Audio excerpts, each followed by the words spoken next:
Hello everybody, welcome back to the channel. I hope you all are doing good. By the way, thank you so much for 700 subscribers. When I started this channel, honestly, I never really thought that I would hit 700 because it's such a huge number. If I were to collect all of you in a room, just imagine how huge that crowd would be.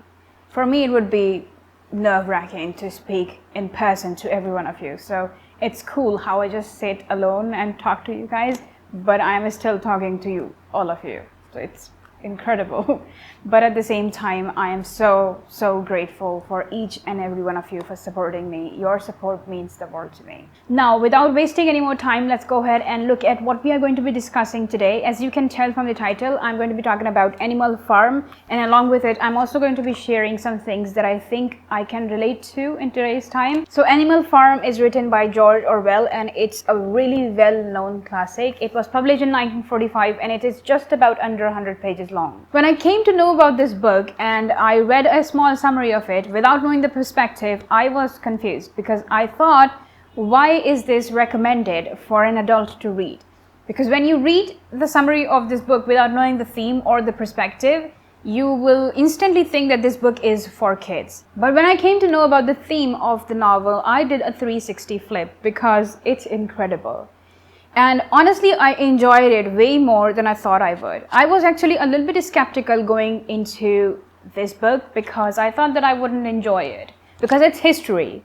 And let me tell you, if every history book was written like Animal Farm, I would have been an A+ student in every class. Before diving deep into our discussion, let me just give you a little bit of a perspective of what this novel is based on. This novel is actually an allegory of the Russian Revolution and the formation of Russian regime in Russia as Soviet Union. The novel talks about this farm called a manor farm, and there are all sorts of animals there, and the owner of that farm is called Mr. Jones. The first chapter in itself introduces us to all the animals in the farm. There's a cat, only one cat. There are multiple dogs, I think.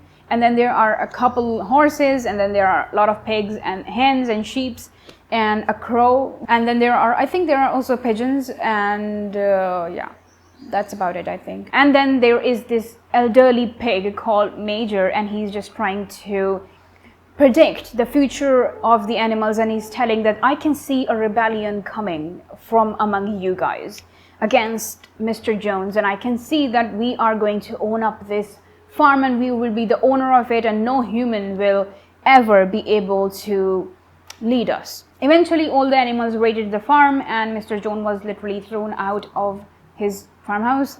And his wife, who was in the farmhouse in her room, when she saw all this ruckus happening, she just snuck out from the back door, and they were never heard of again until a few chapters later on in the novella. So as the story progresses, we come to realize the fact that pigs are trying to play smart. As we read the story, we come to realize the fact that there are so many similarities, not even to the Russian Revolution that was happening at the time of this novel when it was written, but even in today's time.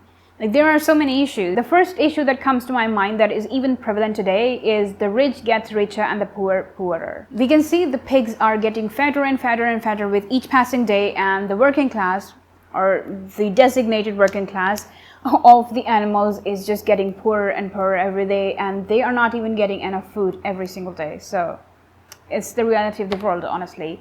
It's what's happening in developing countries and underdeveloped countries, and even in developed countries, honestly. There is no equality in power. There is no equality among human beings, you know.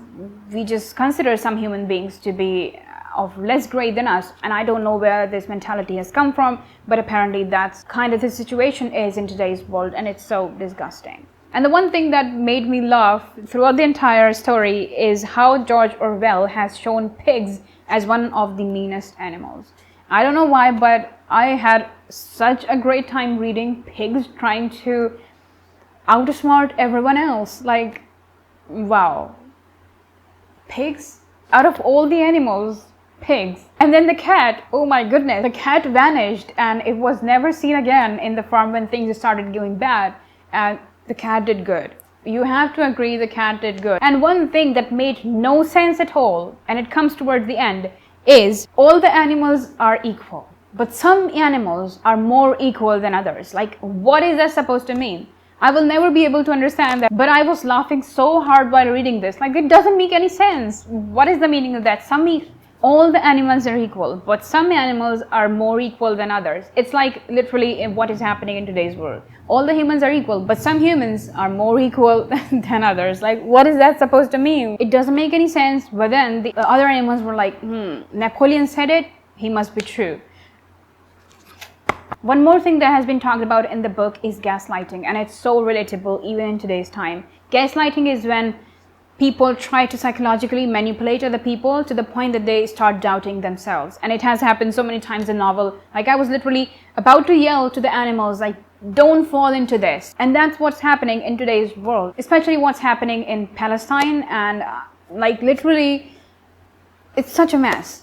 If you still don't know what's happening in Palestine and what Israel is doing to the Palestinian citizens, you should just look it up. Social media is literally flooded with this information, and we need more people to talk about it. We need everyone to know what's happening. Don't be on the wrong side of things. Try to make your own decisions. Don't be like a sheep, and do your own research and get to know the facts correctly.